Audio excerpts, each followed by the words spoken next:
అయ్యేటట్టు చెయ్యి. అలాగ చేస్తే నీ డిప్పీలో 30 రూపాయలు వేస్తా. డెప్పియా 30? ఈ భాష ఏంటి తల్లి? నీ పేరేంటి? ఎంకమ్మ. ఎంకమ్మ? భగవంతుని ఇంత అందాన్నిచ్చి ఇంత దరిద్రమైన పేరు పెట్టాడేంటి? పేరుదేముంది, వెంకు అని పిలుచుకోవచ్చుగా. అది సరి, నీ పేరేంటి? నా పేరు అన్నవరం.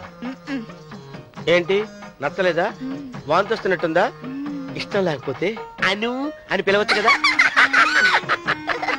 నాకు 100 ఎకరాల పొలం ఉంది తెలుసా?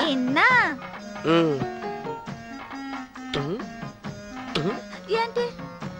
నన్ను పెళ్లి చేసుకుంటావా? మంగళవారం నన్ను చూసుకోవడానికి పోతిరాజు పాలెంలో ఓ పెద్ద మేడ ఉంది కదా, అక్కడికి రా.